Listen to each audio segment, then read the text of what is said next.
আমার আল্লাহ বলেন, হে পৃথিবীর মানুষ, হে আমার বান্দারা, তোমরা দুনিয়ার মধ্যে গিয়েছো, আমি তোমাদেরকে দুনিয়ার মধ্যে পাঠাইলাম। পাঠাইবার পরে আমি জানি তোমরা অনেক অন্যায় পথে যাবে, অনেক কাজ করবে, যে কাজগুলোর মধ্যে তোমাদের গুনাহ হয়ে যাবে। হ্যাঁ বান্দা, তোমরা গুনাহ করবে তাও আমি ভালো মতো জানি, তোমরা পাপ করবে তাও আমি ভালো মতো জানি। বান্দারে, পাপ করার পরে, গুনাহ করার পরে একাই কি মসজিদের মধ্যে তোমরা কেঁদেছো, রব্বানা যালামনা, বলেন রব্বানা যালামনা আনফুসানা ওয়া ইন লাম তাগফির লানা ওয়া তুরহামনা লানাকুনান্না মিনাল খাসিরিন বলে বলে মসজিদে কেঁদেছো, আসরের নামাজ পড়ে কেঁদেছো, যোহরের নামাজ পড়ে কেঁদেছো, মাগরিবের পড়ে কেঁদেছো, এশার নামাজ পড়ে কেঁদেছো।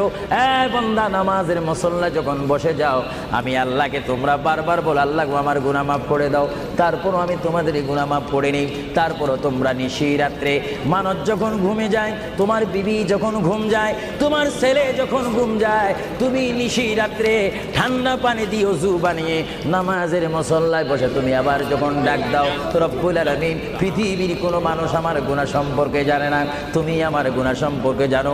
আমি এমন গুনাহ করেছি আমার বিবি জানে না, বিবি গুনাহ করেছে আমি জানি না। আল্লাহ, তুমি সব কিচ্ছু জানো। হে আমার প্রভু, তুমি আমাকে মাফ করে দাও। আমার আল্লাহ বলে, তারপরও যদি তোমাদেরকে আমি মাফ না করি, তারপরও বান্দা, তোমরা আমার রহমতের দরজা থেকে ফিরে যাইও না। আমি তোমাদেরকে হুকুম দিচ্ছি, ওয়ালাউ আন্নাহুম ইয যালামু আনফুসাহুম জাউকা, বান্দারে, যদি গুনাহ করে ফেলো, আমার রহমত থেকে মুখ ফিরে তুমি চলে যাইও না।